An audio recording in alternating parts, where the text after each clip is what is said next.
이번 주에 스카펙의 거짓의 사람들이라는 책이 갑자기 생각이 났습니다. 그래서 책장에서 찾아서 다시 이 책을 읽었습니다. 네, 이 책을 읽는데 이 글이 참 눈에 들어왔습니다. 참된 크리스천이란 예수님이 기쁨으로 거하시는 처소인 사람을 말한다. 오늘날 일요일이면 수천 수만의 사람들이 교회에 간다. 그러나 그들은 손끝만큼도 자신의 뜻을 거스르려 하지 않는다. 그러니 예수님이 기쁘게 거하실 처소가 된다는 게 말이나 되겠는가? 한 주간 이 말이 계속 생각이 나는 것입니다. 그러다 왜 자꾸 이 말이 생각이 날까? 한참 생각을 하다가 왜 생각이 났는지 이유가 생각이 났습니다. 그림이 바뀐 것을 알라라는 것이죠. 크리스천 됨이라는 그림이 변했다라는 것을 깨달으라는 그런 하나님의 사인으로 그렇게 느껴졌습니다. 원래 하나님이 원하시는 그리스도인 됨에 대한 그림이 있었습니다. 스카펙이 말하는 것처럼 예수님이 기쁨으로 거하시는 처소가 되어가지고 예수님과 동행하는 흔적으로 가득 채워지는 것, 이것이 하나님이 원하는 그림이었습니다. 우리 표현대로 하면 예수가 가득한 삶, 예수님과 더불어 사는 이 기쁨이 가득한 것이 주님이 원하는 그림이었습니다. 그런데 현대인들은 예수님이 원하는 그 그림대로 되어지는 것에 별로 관심이 없는 것입니다. 대신 자기 마음대로 크리스천됨에 대한 그림을 다시 그렸습니다. 현대인들이 그리고 있는 크리스천됨에 대한 그림이 어떤 것이 있을까요? 교회 다니면 그러면 크리스천이 됐다라고 생각하는 것입니다. 또 남들은 빠지는데 자기는 예배까지 드리고 있으니까 자기는 좋은 그리스도인이다라고 그렇게 생각하는 것입니다. 현대 그리스도인들의 심각한 문제가 있다면 크리스천됨에 대한 그림이 바뀌어버린 것입니다. 이런 현상이 우리 시대만 있었던 것도 아닙니다. 성경 시대에도 이런 사람들이 있었습니다. 대표적인 사람들이 라오디게아 교회 성도들이었습니다. 요한계시록 3장 17절에 보면 내가 말하기를 나는 부자라 부요하여 부족한 것이 없다 하나 내 곤고한 것과 가련한 것과 가난한 것과 눈먼 것과 벌거벗은 것을 알지 못하는도다. 그들은 스스로 신앙생활 잘하고 있다고 생각을 했어요. 근데 하나님은 착각하고 있다라는 것입니다. 그러니까 하나님이 착각하고 있다고 생각하고 얘기하는데도 불구하고 왜 이 사람들은 지금 자기는 부자고 자기는 문제가 없고 자기는 괜찮은 신앙생활을 하고 있다라고 그렇게 만족하고 있을까요? 신앙의 그림을 바꾸고 그 자신이 바꾼 그림 속에 숨어버리는 것입니다. 거짓된 안정감을 자기가 그려놓은 그림 속에서 찾고 있는 것이죠. 근데 진짜 영적인 모습은 어때요? 비참한 것입니다. 그래서 하나님은 이들을 깨우고 싶은 거예요. 그림을 다시 정상으로 되돌려주고 싶은 것입니다. 이들을 깨우기 위해서 예수님이 하신 일이 있어요. 요한계시록 3장 20절에서 볼지어다 내가 문 밖에 서서 두드리노니 누구든지 내 음성을 듣고 문을 열면 내가 그에게로 들어가 그와 더불어 먹고 그는 나와 더불어 먹으리라. 그러니까 문을 두드린다는 거예요. 문을 두드리면서 깨어나라는 것이죠. 예수님이 문을 두드리면서 네 마음에 그려놓은 잘못된 그림을 좀 찢어버리고 다시 나오라는 것입니다. 내가 그려놓은 진짜 그림으로 그 그림을 누리는 삶으로 다시 돌아오라는 거죠. 나와 더불어 먹고 마시는 그 풍성한 그림의 세계로 다시 돌아오라고 문을 두드리고 있다는 것입니다. 근데 이게 라오디게아 교회에만 해당하는 메시지가 아닙니다. 오늘 저에게, 오늘 예배를 드리는 우리에게 주님이 문을 두드리시는 거예요. 너희 그림이 잘못되어 있으니까 그 그림을 찢어버리고 내가 원래 그려놓은 그 풍성한 그림으로 다시 돌아오라고 예수님께서 계속 문을 두드리고 있는 것입니다. 그냥 교회만 다니면 그것에 만족하면 안 된다는 거예요. 예배 드리고 있다고 그것으로 전부 충분하다고 생각하면 안 된다는 거예요. 진짜 그리스도인, 진짜 하나님이 그려놓은 그 풍성한 세계를 누려야 한다는 것입니다. 그런 마음을 가지고 오늘 말씀을 묵상하는데요. 오늘 말씀에서 두 가지 표현이 자꾸 마음을 두드리는 것입니다. 첫 번째 표현은 36절에 있는 표현입니다. 예수께서 그들에게 경고하사 아무에게도 이르지 말라 하시되 경고하실수록 그들이 더욱 널리 전파하니, 경고하실수록 그들이 더욱 널리 전파하니. 무슨 일인지 모르지만 예수님은 전하지 말라고 자꾸 경고를 했어요. 그런데도 그들은 계속해서 더욱 널리 전파를 했습니다. 그러니까 적극적으로 예수님이 그러지 말라고 말리고 있는데도 불구하고 아무리 말려도 이제는 더 이상 말릴 수 없는 사람이 되어버린 것입니다. 왜 그러겠어요?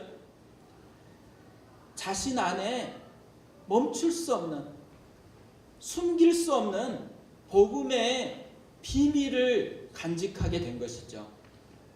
복음의 기쁨이 그들을 가득 사로잡아 버리니까 멈출 수가 없는 거예요. 아무리 그렇게 하지 말라 그래도 말리는 것보다 자기 안에 경험되어지는 풍성함이 더 크니까 그것을 멈추지 않고 계속해서 더욱 전파했다라는 거죠.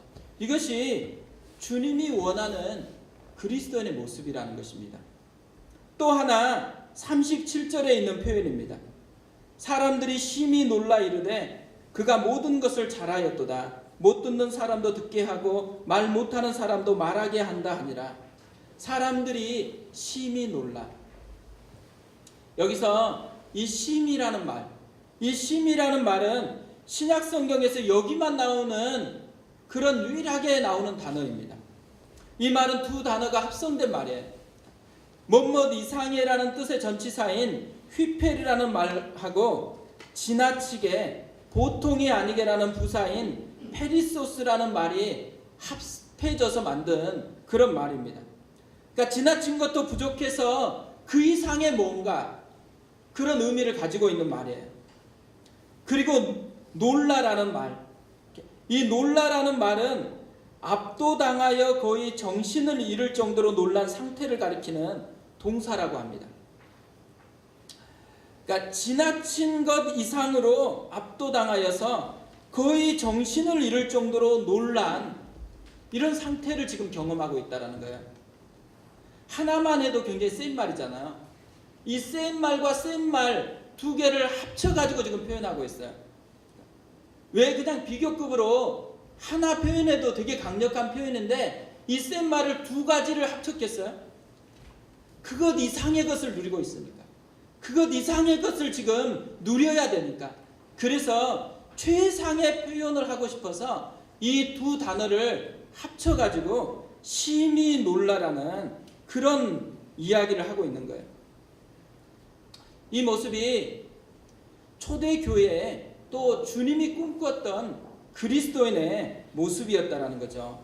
놀람이 있는 신앙, 그리고 이 놀라움을 선물로 주는 신앙.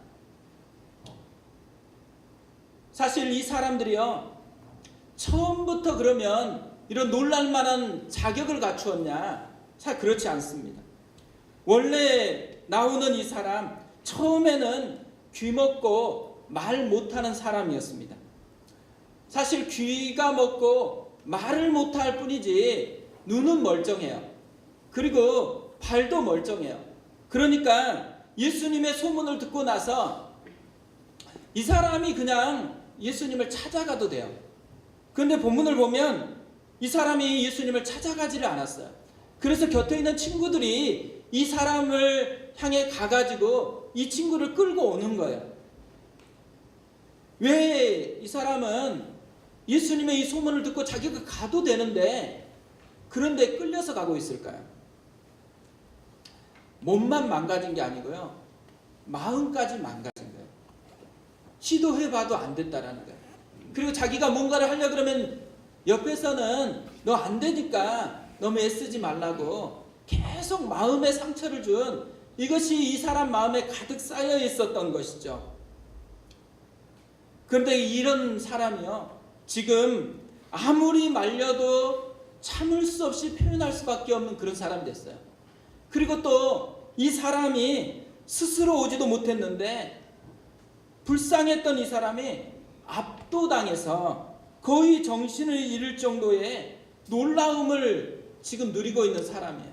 그리고 자기의 놀라움으로 곁에 있는 사람들에게 놀라움을 선물로 주는 그런 사람이 되었다라는 거죠. 반전이 있었어요. 반전. 예수님으로 말미암은 반전을 경험하고 있는, 이것이 주님이 우리에게 누리게 해주기 위한 원하는 그런 신앙의 그림이라는 거죠. 오늘 이 사람들이 경험했던 것, 이 사람이 맛보고 있는 것, 이것을 우리도 좀 맛보았으면 좋겠습니다. 주님이 이 말씀을 기록한 유일한 이유가 있다면 우리에게도 그런 기회가 있다라는 거예요. 우리도 그것을 누려야 된다라는 거예요. 내가 주님의 자녀이면, 내가 주님의 사람이면 이런 은혜, 이런 놀라움을 우리도 맛보아야 되는 사람이다라는 것을 알려주기 위해서 이 말씀을 기록했다라는 거죠. 그래서 오늘 설교 제목을 놀라움을 선물할 수 있을까요? 이렇게 잡았습니다. 진짜 놀라움을 누리는 한 해가 됐으면 좋겠어요. 그리고 이런 놀라움을 선물을 했으면 좋겠어요. 내 가까이 있는 사람에게. 또 이런 놀라움이 필요한 그 사람에게 생각이 나면 그 사람에게 가서 선물하는 그런 사람이 됐으면 좋겠고, 그런 한 해가 됐으면 좋겠고, 그런 교회가 됐으면 좋겠습니다. 그래서 오늘은 이 귀먹고 말 못하는 이 사람을 통해서 놀라움을 선물할 수 있는 비결을 좀 배워갔으면 좋겠습니다. 이 사람을 통해서 배울 수 있는 놀라움을 선물할 수 있는 비결, 첫 번째로는 만남의 축복이 필요하다라는 거예요. 다산의 마지막 공부라는 책이 있습니다. 이 책에 이런 소제목이 있더라고요. 자신에게만 너그러울 때 사람은 괴물이 된다. 자신에게만 너그러운 사람이 괴물이 된대요. 근데 제가 신방을 해서 만나보면 진짜 그런 것 같아요. 뭐 신방에 가서 안 만나도 제가 제 자신을 보면 진짜 그런 것 같다라는 생각이 들어집니다. 제 자신에게 이기적일 때, 제 자신만을 위할 때 보면 가까이 있는 가족에게 상처를 주는 그런 일이 있다라는 것을 발견하게 되어집니다. 가정에서 상처를 받거나 교회에서 상처를 받거나 직장에서 상처를 받는 것, 요즘에 뭐 스포츠 미투 운동이 또 일어나고 있잖아요. 이런 이유가 다 어디에 있어요? 다 자기 자신에게만 너그러운 거예요. 그리고 상대방에게는 폭력적인 거죠. 상대방에게는 함부로 대하면서 자기 자신을 위하기 때문에 이런 아픔들이 생겨난다는 거죠. 근데요, 제가 사람들을 만나보니까요, 상처를 주는 것도 이런 이유이지만 상처를 받는데도요, 자기 자신만 생각할 때 상처를 받게 되더라고요. 그러니까 교회에서 상처받는 이유들을 생각해보면 너그러움이 없어졌을 때, 나한테 잘해야 되는데 나한테 좀 잘 못한다고 생각할 때, 그때 그것이 우리에게 상처가 되어지더라고요. 그러니까 상처를 주는 것도 너그러움이 자기에게 향하고, 상처를 받는 것에도 보면 너그러움이 자기에게만 향한다고 할 때, 그때에 그곳에 상처가 임한다라는 거예요. 반면에요, 남에게 너그러울 때, 다른 사람에게 너그러울 때 축복이 되어집니다. 여기 보면 축복이 되어지는 사람이 나와요. 32절인데요. 사람들이 귀 먹고 말 더듬는 자를 데리고 예수께 나와 안수하여 주시기를 간구하거늘. 귀 먹고 말 더듬는 사람에게 축복이 되는 사람들이 있었어요. 혼자가 아니고 사람들입니다. 근데 이 사람들의 특징이 있는 것 같아요. 첫 번째 특징은 뭐냐면 이름이 없어요. 마가는 이 사람들의 이름을 기록하지 않았고, 그리고 또 이 사람들이 어떤 성품이 있는지, 어떤 장점이 있는지, 어떤 모습인지에 대해서 기록을 아예 해놓지 않고 있습니다. 이 말은 무엇을 의미하겠어요? 우리가 누군가에게 축복의 통로가 되는 데 있어서 그런 것은 별로 중요하지 않다라는 거예요. 대신에 발견할 수 있는 게 뭐냐면요, 이 사람들이 가까이 있는 사람들이었다라는 거예요. 그러니까 이 귀먹고 말 못한 사람들의 가까이 있었던, 그를 알고 있었던 사람들이 지금 이 사람에게 축복의 통로가 된 것입니다. 그러니까 멀리 있는 사람에게 축복이 되어지는 게 아니라 가까이 있는 사람에게 축복의 통로가 되었다라는 거죠. 올 한 해가 좀 그랬으면 좋겠어요. 그러니까 우리가 가까이 있는 사람에게 좀 축복의 통로가 되었으면 좋겠습니다. 아내와 남편이다 그러면 아내와 남편에게 좀 축복이 되었으면 좋겠어요. 또 부모와 자녀다 그러면 부모와 자녀 사이에 축복이 되는 그런 관계가 되었으면 좋겠습니다. 그리고 오늘 본문을 보면 이들이 축복이 되었던, 진짜 축복이 되었던 이유가 나와요. 그 이유가 뭐냐면 이 친구들이 자기의 이 친구, 연약한 친구를 예수님께 연결시켰기 때문에 그래요. 예수님께 연결시켜 준 것이 가장 큰 축복이 되게 했습니다. 저는 대학 때 김중곤 목사님의 메시지를 듣고 그렇게 자랐습니다. 근데 김중곤 목사님께서 여러 가지 저에게 감동을 주는 많은 것들을 남겨주었지만, 또 특별히 글로써도 저한테 굉장히 감동을 주었던 그런 게 많았습니다. 특별히 세 가지 만남이라는 글이 있어요. 그 글이 저에게 굉장히 위로가 되고 감동을 주었었는데요. 이렇게 되어 있습니다. 인생에는 많은 만남이 있습니다. 그 중에서도 우리 인생의 운명을 결정짓는 세 가지 중요한 만남이 있습니다. 첫 번째 만남은 따뜻한 품속과 눈동자로 만나는 사랑하는 부모님과의 만남입니다. 두 번째 만남은 서로 만나 사랑하여 부부가 되는 연인과의 만남입니다. 많은 사람들은 이 두 가지 만남에서 행복해지기도 하고 불행해지기도 합니다. 그러나 인간이 생명을 얻고 평안을 누릴 수 있는 세 번째 만남은 바로 예수님과의 만남입니다. 당신도 예수님과의 만남을 통해 하나님의 사랑과 당신을 향한 놀라운 계획을 발견할 수 있습니다. 오늘 이 사람이요, 세 번째 만남을 가진 거예요. 이 친구들을 통해서 세 번째 만남을 가졌어요. 이 세 번째 만남을 통해서 인생에 그렇게 비참했던 사람이 놀라움이라는 것을 처음으로 느끼고 감격스럽게 얘기하는 사람이 됐습니다. 그런데 오늘 본문을 보면요, 이 귀먹고 말 못한 사람만 그걸 경험한 게 아니에요. 이 귀먹고 말 못한 사람을 데리고 왔던 사람들, 그 친구들도 세 번째 만남을 하게 되어집니다. 그래서 오히려 이 친구를 도와준다고 생각했는데 이 친구 때문에 이들이 뭘 경험해요? 놀라움이라는 선물을 경험하게 되어집니다.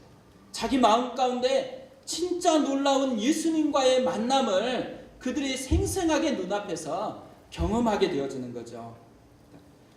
결국 도와주는 게 아니었던 거예요. 도와주는 게 예수님과 연결시키도록 도와주기만 하면 어떻게 돼요? 그것이 예수님을 만나는 사건으로 바뀌어진다는 거죠. 작년 한 해 이렇게 돌아보니까요, 저희 교회에서 발견됐던 가장 큰 기쁨이 뭐냐면 세 번째 만남이 곳곳에서 이루어졌다는 거예요. 한 사람 한 사람 개척에 참여해서 뭔가를 열심히 봉사하고 헌신했던 것에 어떤 저희 기쁨이 있는 게 아니더라고요.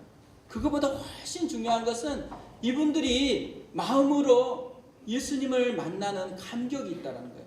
그래서 그 감격 때문에 기뻐하고, 감격 때문에 헌신하고, 감격 때문에 함께 교회가 되어져 간다라는 것을 누리는 기쁨이 있었습니다.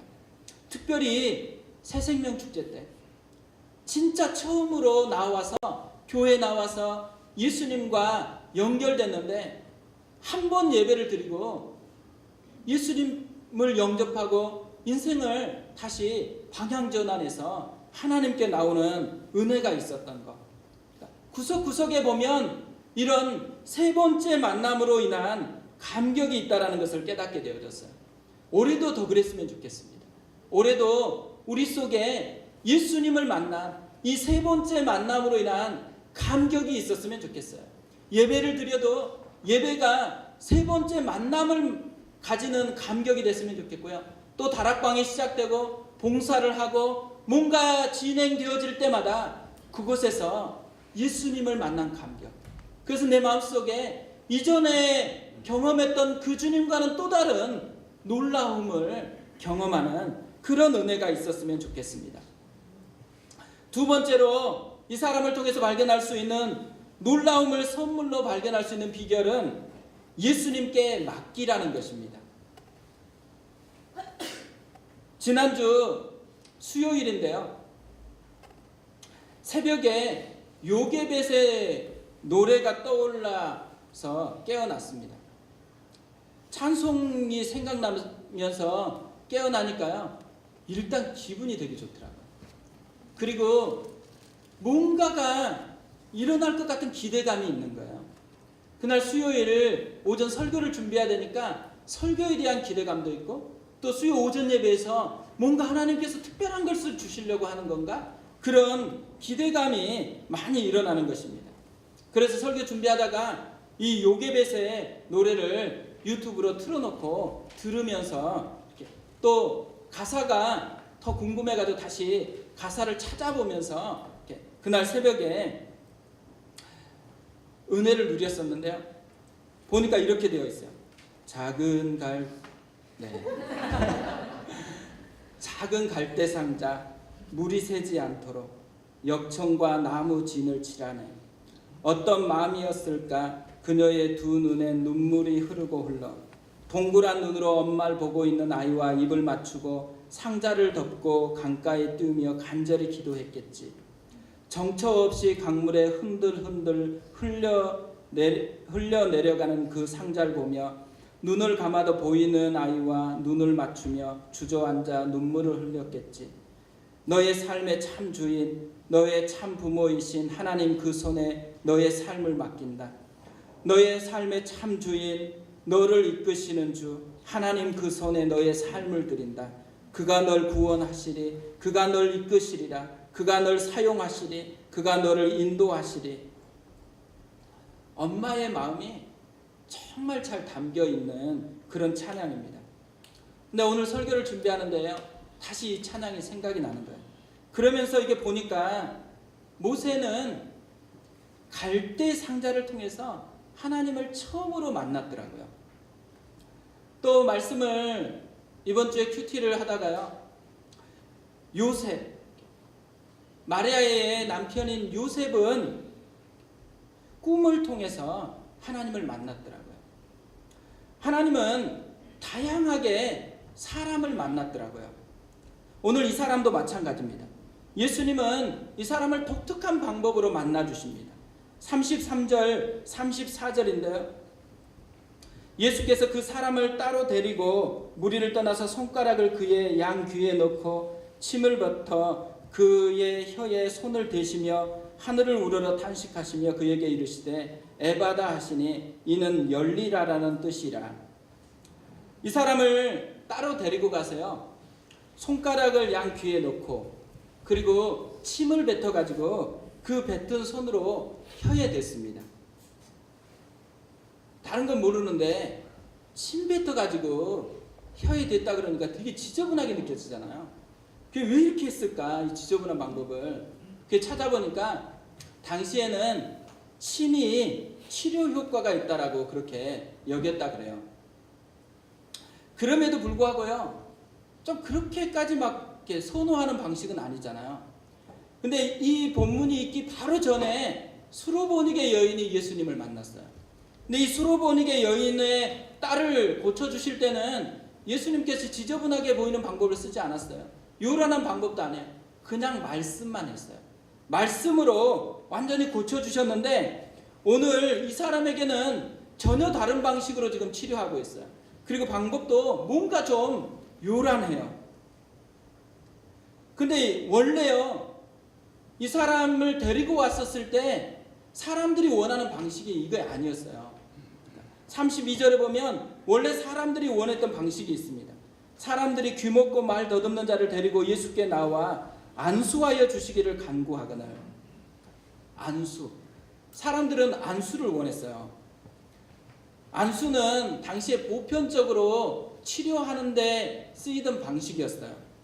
그런데 예수님께서 그 방법을 다 뒤로 하고 전혀 새로운 방식으로 지금 쓰고 있습니다. 근데 이 사람이 말은 못하고 귀는 듣지 못하지만 볼 수는 있거든요. 지금 예수님이 하시는 이 독특한 방식을 다 보고 있는 거예요. 근데 뭐가 없어요? 그걸 싫어하는, 또 반항하는 흔적이 없어요. 그리고 그 방법을 그대로 수용하고 있습니다. 그냥 맡긴 거예요. 어떤 방식을 붙잡는 게 아니고 예수님을 붙잡은 거예요. 어떤 특별한 방식에 능력이 있다고 믿는 것이 아니고 예수님 자체에 능력이 있다고 믿은 것입니다. 이 믿음이 놀라운 반전을 만들어냈다라는 거예요. 그러니까 대부분 우리의 신앙의 위기가 뭐냐면 이게 바뀌는 거예요. 우리는 자꾸 내 방식대로 해야 된다고 생각해요. 우리가 기도해도 내가 원하는 대로 응답을 주셔야 된다고 생각해요. 하나님은 분명히 다른 것을 응답해 주셨을 수 있는데 내가 원하는 대로 안 해주니까 그 응답이 아니라고 예수님을 아예 버려버려요. 자기 방식대로 돼야 된다라고 생각하는 것을 내려놓은 것, 그리고 예수님께 맡기는 것, 이것이 이 사람에게서 배울 수 있는 되게 중요한 포인트예요. 근데 놀라운 것은요, 이렇게 자기를 내려놓고 예수님께 맡겼더니만 결과가 어떻게 돼요? 자기가 생각한 이상의 결과를 맛보게 되어집니다. 예수님은 제자들을 부르실 때요, 많은 말로 설득하면서 부른 게 아니에요. 딱 한마디 하셨습니다. 나를 따라오라. 내가 너희를 사람을 낚는 어부가 되게 하리라. 따르기만 하면 된다라는 거예요. 어부가 되기 위해서 무슨 속성 코스를 따로 배우는 게 아니에요. 그냥 따르면 돼요. 따른다라는 걸 뭘 의미하겠어요? 나를 버리고 예수님을 받아들이는 것을 의미해요. 이 사람에게는 처음에는 자기 방식이 있었어요. 그런데 예수님을 만나면서 자기 방식을 버리고 예수님께 맡기고 예수님의 방식을 붙들었어요. 그리스도인들은요, 비법을 찾는 사람이 아닙니다. 어떤 특별한 비법을 추구하는 사람이 아니에요. 따르는 사람이에요. 예수님께 맡기고 따르는 거예요. 따르면 어떻게 돼요? 따르면 그분을 경험하고 그분을 닮아가고 점점 더 주님이 계획하신 것처럼 사람을 낚는 어부로 그렇게 되어가는 것이죠. 근데요, 이분이 이렇게 예수님께 맡기게 되면서요, 그냥 치유만 경험한 게 아니더라고요. 또 뭘 경험했냐면 예수님의 마음을 경험을 하게 되어집니다. 34절인데요. 하늘을 우러러 탄식하시며 그에게 이르시되 에바다 하시니 이는 열리라라는 뜻이라. 하늘을 우러러 탄식하는 예수님을 경험을 해요. 우리가 자기가 힘들 때, 진짜 힘들 때요, 내 힘든 것을 함께 울어주는 사람을 만나는 것, 내 힘든 것을 알고 울어주는 사람을 만나는 것은 진짜 큰 축복이거든요. 그런데 오늘 이 친구가요, 울어주는 예수님을 만나요. 탄식하는, 자기도 지금 마음이 다 식어져 가지고 이제 눈물도 없는 사람이 됐는데도 불구하고 자기 영혼의 아픔까지도 깊이 바라보시면서 탄식하시는 예수님을 만나는 거죠. 팀 켈러 목사님은 이 장면을 이렇게 얘기했습니다. 예수님이 일련의 행동을 하신 것은 그런 행동이 능력을 발휘하는 데 필요해서가 아니라 그 사람에게 필요했기 때문이라고 한다. 이 사람에겐 그냥 육체적인 것도 치료받는 게 필요해요. 그런데 너무 오랜 세월 상처를 받으면서 그 마음에 깨진 마음, 그 마음에 깊이 상처받은 그 마음이 그대로 남아 있었기 때문에 예수님은 그 깊은 것을 치료하기를 원하셨다라는 거죠. 그래서 예수님께서 그 친구가 보고 있을 때 자기 귀 때문에 지금 상처가 됐잖아요. 그래서 귀에 손을 넣는 거예요. 또 말을 못하니까 그것 때문에 상처가 됐잖아요. 조금 지저분하게 보이지만 침을 뱉어서 혀에 대면서 자기가 상처받았던 그 하나하나를 치료하면서 마음 깊이에 있는 상처까지도 치료해주고 있다는 거죠. 우리는 남들이 이렇게 예수님을 경험했다 그러면요, 우리도 그 방식대로 좀 만나주셨으면 좋겠다 이렇게 생각하잖아요. 그런데 예수님은 다양하게 우리를 만나주세요. 왜 예수님께서 다양하게 만나주실까요?